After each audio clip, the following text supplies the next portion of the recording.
impropres à la consommation sur nos marchés n'a jamais été aussi florissante.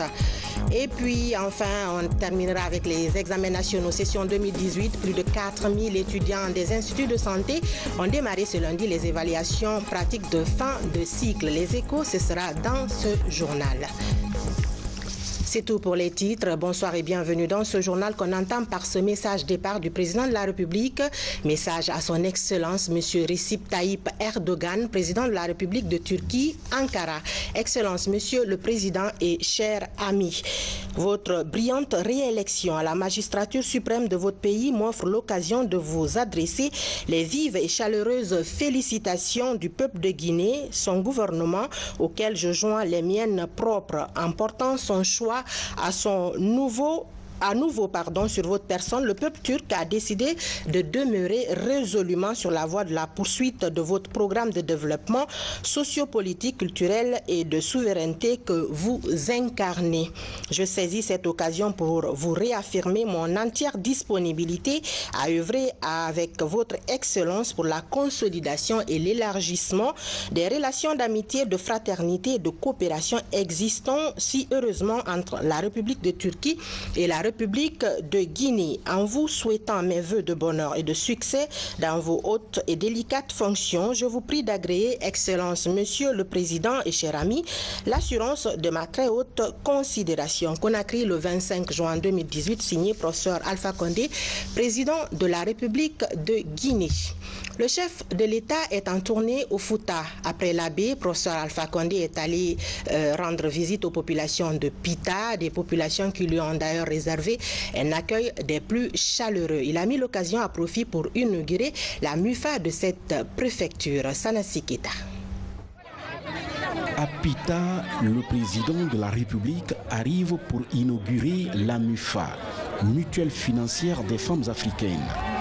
Jeunes, femmes et notabilités de la ville sont sortis massivement pour réserver au professeur Alpha Condé un accueil chaleureux.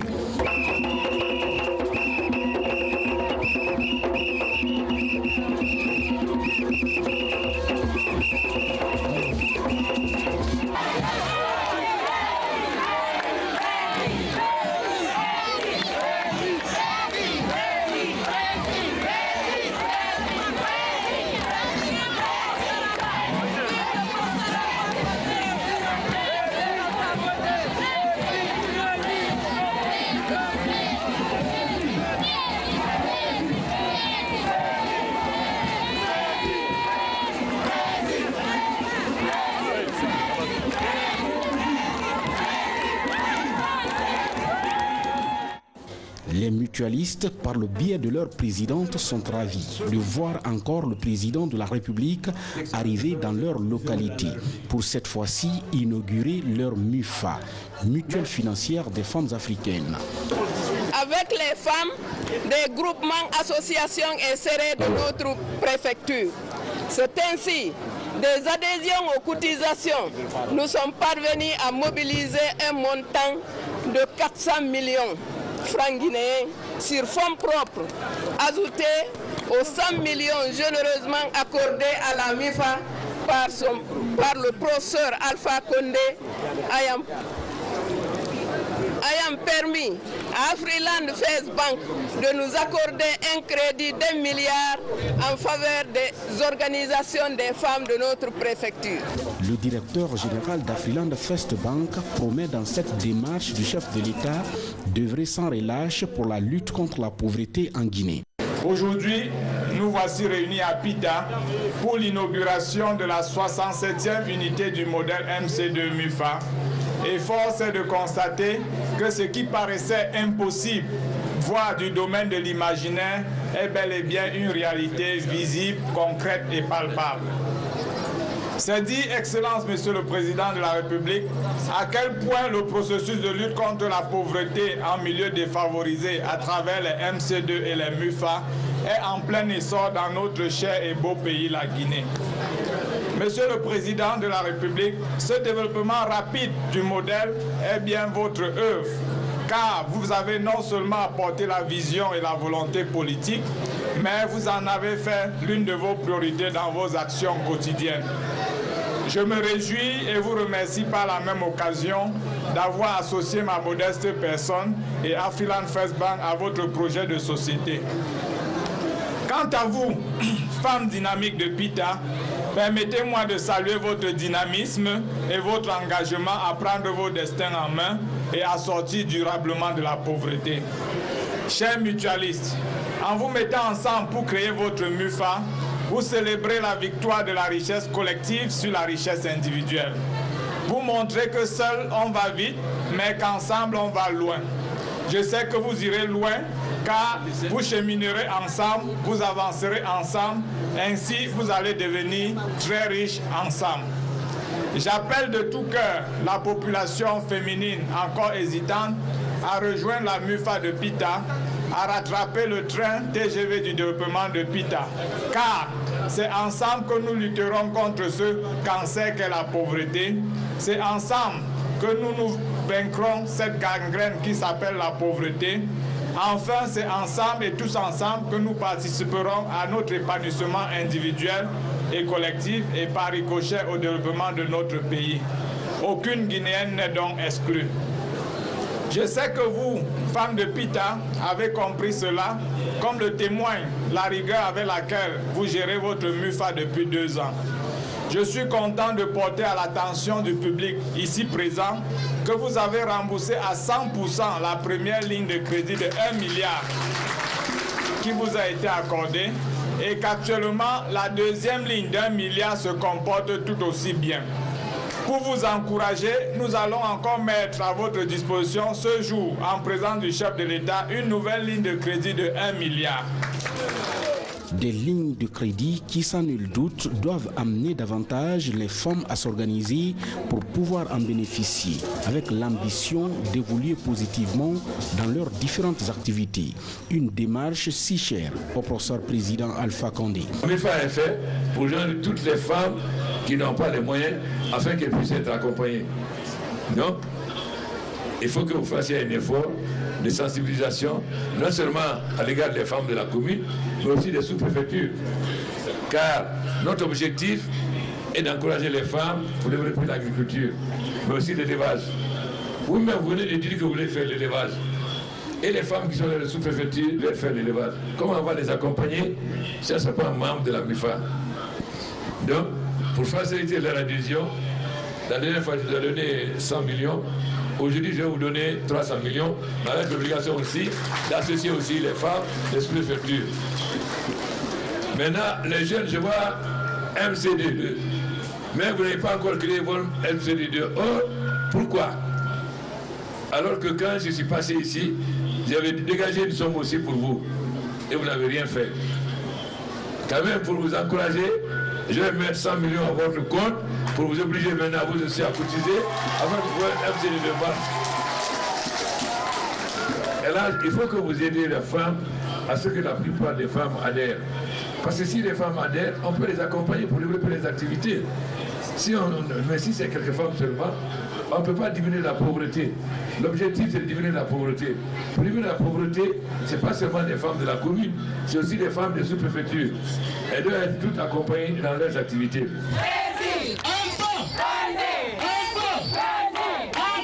C'est dans cette ambiance festive que le président de la République est venu ainsi procéder à la coupe du cordon inaugural pour annoncer officiellement l'ouverture de cette MUFA de Pita.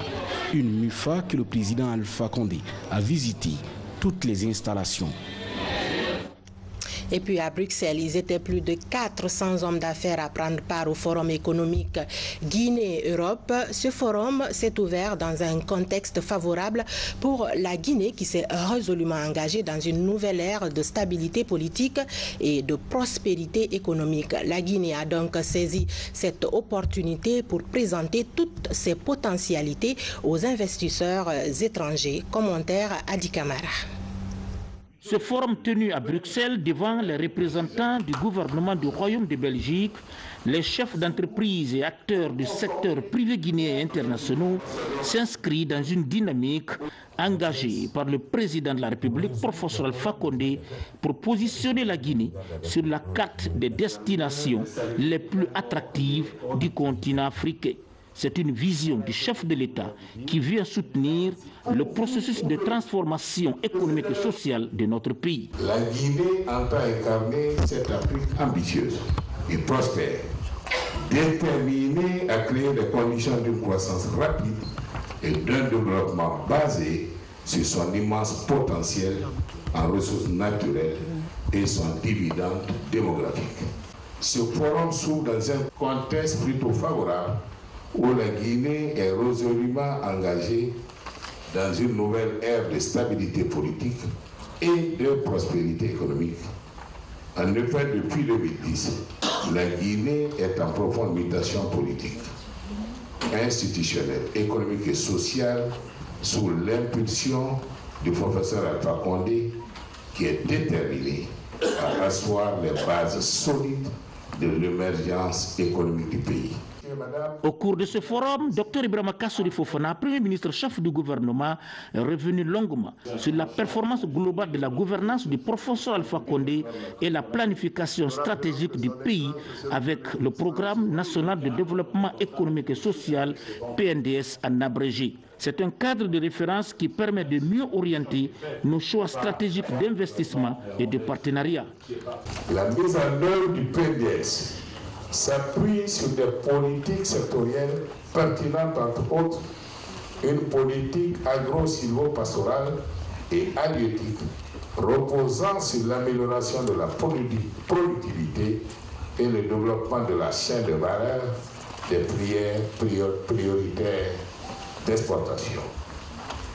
Une politique d'exploitation optimale du potentiel d'énergie hydraulique couplée avec une politique de promotion des énergies éoliennes et solaires pour consacrer durablement un mix énergétique destiné à garantir les besoins domestiques et à favoriser l'exportation des excédents sur un marché régional d'énergie en voie de création.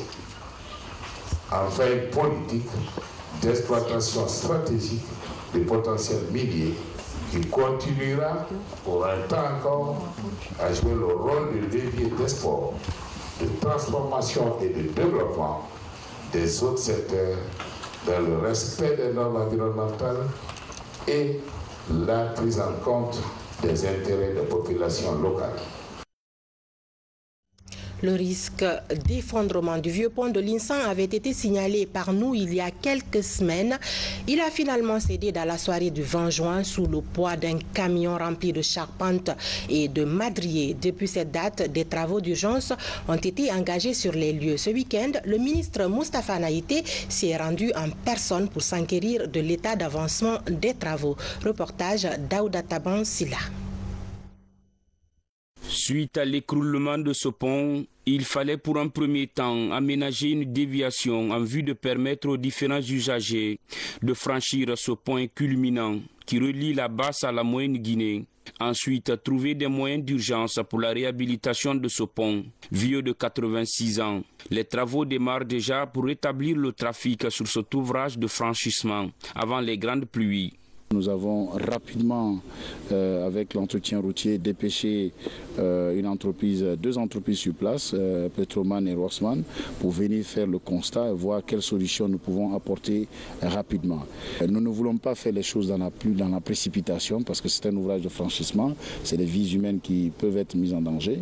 Donc nous avons demandé avec les entreprises qui vont réaliser, avec les ingénieurs ici présents, pour que techniquement la solution qui a été proposée avec les deux entreprises, avec les ingénieurs des travaux publics, pour que nous puissions rapidement rétablir le pont, pour que le pont soit utilisé dans le plus bref délai. Chez les sociétés contractantes, c'est la course contre la montre. Vu l'urgence qui s'impose, elles promettent de travailler nuit et jour en vue de rendre les clés avant même le délai escompté. Le travail consiste d'abord à découper la ferraille du pont métallique qui s'est effondré avec le camion, les sortir d'eau pour que nous ayons accès à ce fond. Il y a un niveau de boue et d'eau mélangée qui fait une hauteur de 5,50 m qu'il faut complètement blinder c'est-à-dire blindé avec des blocs de pierre que nous allons faire chuter d'une hauteur d'au moins 7 mètres pour venir s'incruster dans le sol, le blinder, le rendre portant. Après maintenant, passer, disons, 2 tapis de gabion au-dessus desquels nous allons couler du béton armé de 25 cm sur toute la largeur de l'ouvrage à construire, soit 7 mètres sur 31. Notons que le pont de l'Insan sur la nationale numéro 1 fera partie des priorités lors des travaux de reconstruction de la route Mamoun-Dabola, dont les activités sont prévues pour les mois à venir. Dans le même registre, l'entretien des infrastructures routières peut-il être assuré par les collectivités locales? Le ministère des Travaux publics étudie la question en synergie d'action avec la décentralisation. Il tend la main aux communes urbaines et propose une stratégie. Elle vient d'être évaluée pour voir sa faisabilité. Explication Abdul Karim Kamara. Dans les communes urbaines, des conflits de compétences persistent encore dans l'entretien des routes. Les ressources allouées aux collectivités n'y arrivent pas de façon concomitante. La décentralisation tarde aussi à donner de la visibilité au transfert de compétences. Du coup, il y a un délaissement des routes jusqu'au point de dégradation. D'où la nécessité de rendre le fonds de développement local en une caisse commune pour toutes les collectivités du pays. La problématique fondamentale qu'on essaie de résoudre, c'est le 4e axe de la lettre de politique nationale de la décentralisation. C'est le financement de la décentralisation. Et le fonds est là pour rechercher le financement, pour pouvoir accompagner les collectivités locales, tant au plan d'appui technique, mais aussi en équipement. Ces hommes, au nombre de 76, représentent ici les 38 communes urbaines de la Guinée, afin de trouver une piste de solution. Les discussions portent sur l'argent devant permettre aux collectivités d'entretenir leurs routes. On remercie et félicite vraiment le ministère des TP, qui est le premier ministère sectoriel à faire un transfert de compétences d'au moins aux collectivités locales par rapport au domaine des TP. Vous savez, au niveau des collectivités locales, vous avez les ressources propres à la commune, aussi vous avez des taxes partagées avec le service des impôts.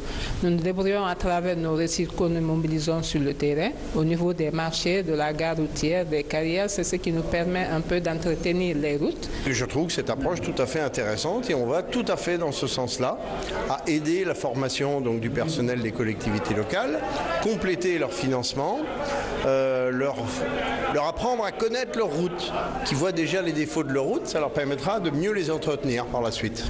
Pour baliser le chemin de fonctionnement du Fonds de développement local, une agence nationale de financement des collectivités est créée, agence dont l'acte a été pris par un décret du président de la République. Et puis l'insalubrité et les constructions anarchiques à Conakry préoccupent. Les autorités du ministère de la Ville et de l'Aménagement du Territoire veulent y mettre fin. Elles se font accompagner pour cela par le ministère du Tourisme, le gouvernorat de la ville de Conakry et la gendarmerie nationale. Reportage Abdourahmane Koula-Diallo. Aux grands mots, les grands remèdes. En prélude aux grandes pluies, le ministère de la Ville et de l'Aménagement du Territoire a pris l'initiative à lutter contre l'insalubrité, les constructions anarchiques et le remblayage en bordure de mer dans la ville de Conakry. Selon des spécialistes de l'environnement, les eaux de pluie passant sous le pont délimitant les communes de Dixien et de Ratoma occasionneraient des inondations dues à des constructions anarchiques. L'État met en place des caniveaux d'évacuation. Mais ces caniveaux d'évacuation aujourd'hui sont devenus des dépotoirs d'ordures. Il suffit seulement qu'il y ait une goutte d'eau pour que chacun vienne déverser les ordures dans les caniveaux en oubliant que les autres sont vers le contrebas. Donc c'est les gens-là qui reçoivent le coup.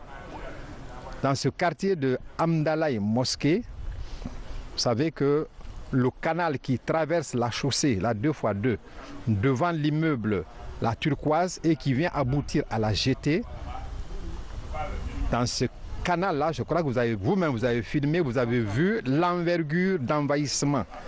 Vous avez vu même des gens qui habitent à une profondeur de près de 30 mètres dans le lit du canal d'évacuation des eaux pluviales. Le remblayage en bordure de mer où de somptueuses villas poussent comme des champignons constitue une autre préoccupation du département. À cet égard, des consignes fermes ont été données par le ministre en vue d'arrêter les travaux. Des camions et des pick-up remplis de terre réquisitionnés par la brigade spéciale de la gendarmerie nationale se trouvent actuellement dans la cour de la Direction nationale de l'aménagement du territoire et de l'urbanisme à Coléa. Nous sommes très clairs dessus. Tous les camions que vous avez vus qui ont été arrêtés, des camions que vous avez filmés vous-même, sont des camions qui transportaient de la terre pour faire de l'emblai.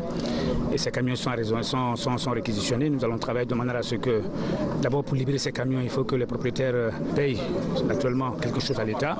Première chose. Deuxième des choses, nous travaillons de manière à ce que tous ceux aujourd'hui qui font des remblais payent la pénalité. D'abord, nous travaillons pour empêcher le remblai. Dès que nous le découvrons, pour payer une pénalité. Et la partie remblai, l'État la récupère parce que nous levons la partie, fait des petites fonctions au compte de l'État. Les récentes inondations survenues dans la capitale économique ivoirienne doivent nous interpeller en vue de prendre des dispositions appropriées à l'orée des grandes pluies. Je vous le disais dans les titres, l'Office national de contrôle de qualité de Matoto est aujourd'hui décrié au vu des nombreux produits impropres à la consommation sur le marché.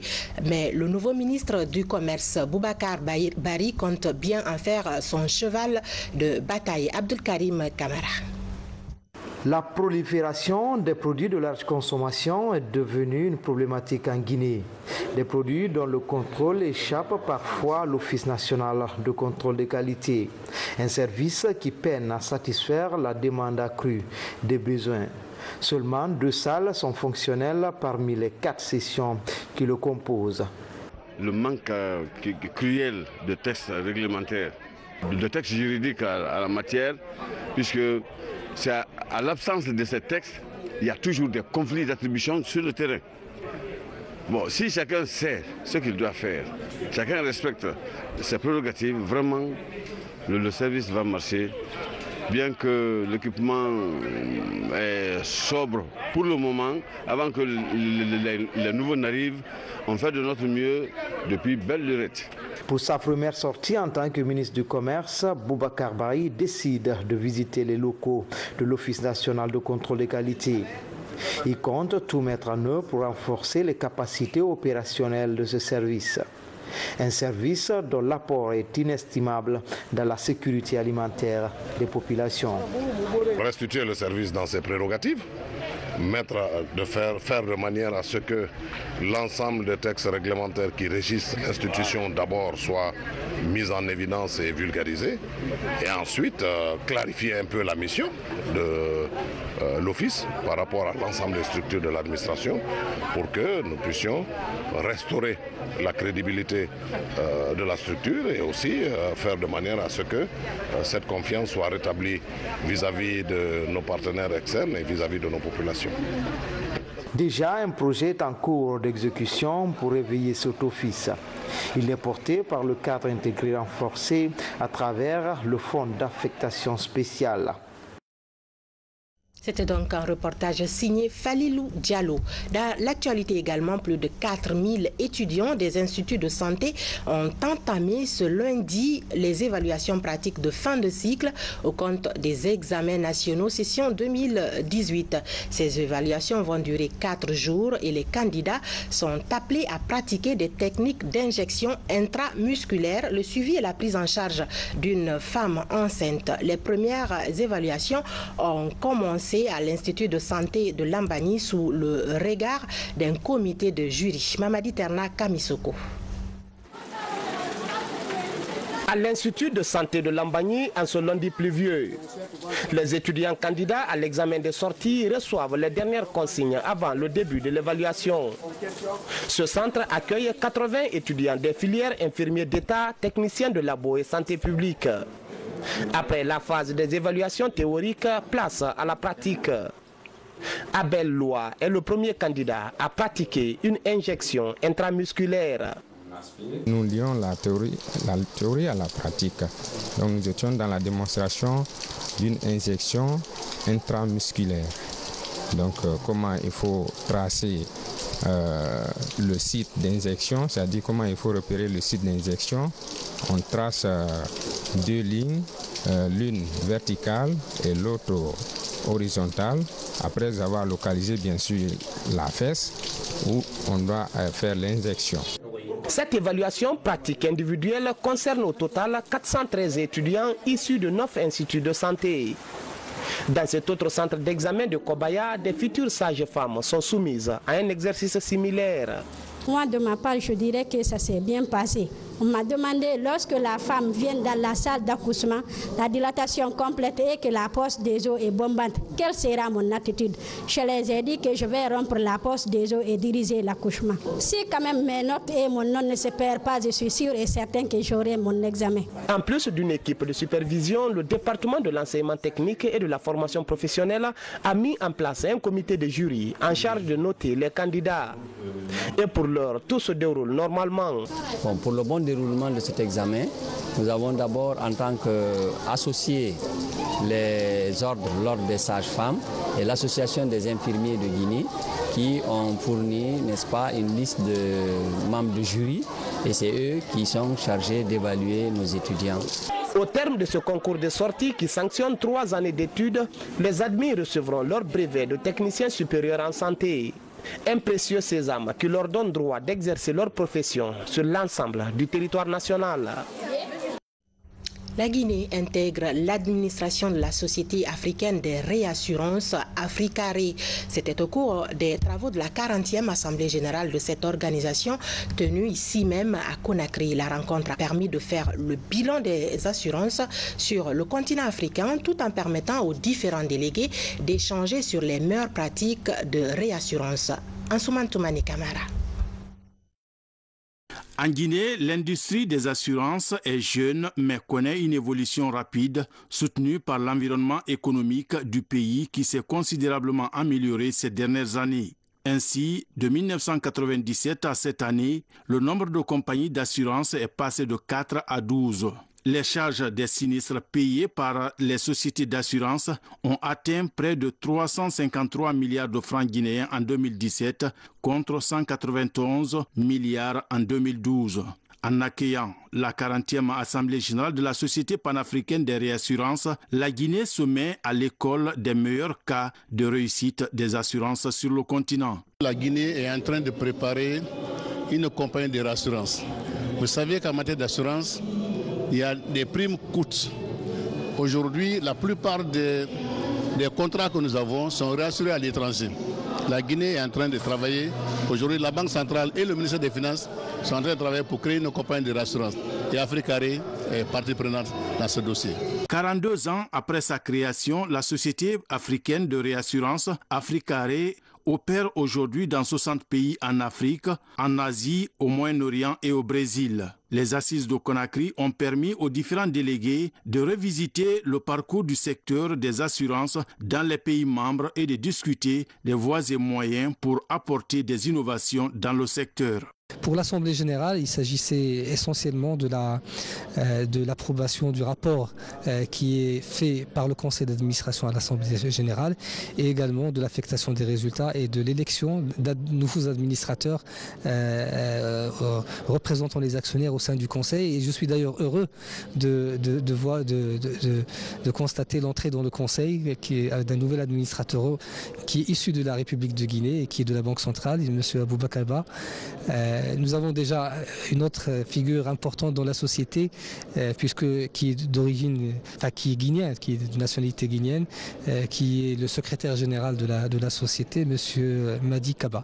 Au menu également de cette 40e Assemblée générale, des ateliers, des réunions techniques avec des experts, ainsi que l'adoption de plusieurs résolutions et la présentation des rapports des différentes instances de la Société africaine de réassurance Africaré.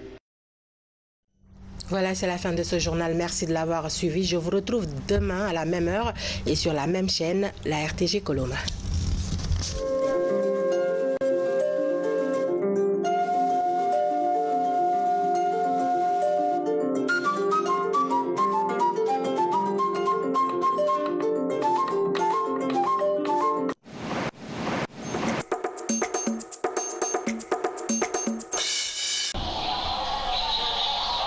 Au milieu de ce complexe murmurent les installations électriques de la sous-station de Kalita, sensible à la présence de tout corps étranger.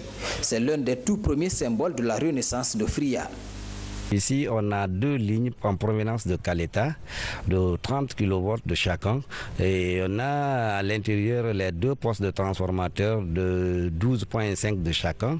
Vraiment, on ne saurait que remercier le professeur Alpha Condé parce qu'au moment que Caleta est venu nous trouver, on était à l'agonie. Au jour d'aujourd'hui, peut-être, je ne connais pas ailleurs, mais en Guinée ici, seul Fria qui a le courant 24 heures sur 24 heures. Cette volonté affichée du chef de l'État se traduit également par une autre nouveauté à Fria, la MUFA, Mutuelle financière des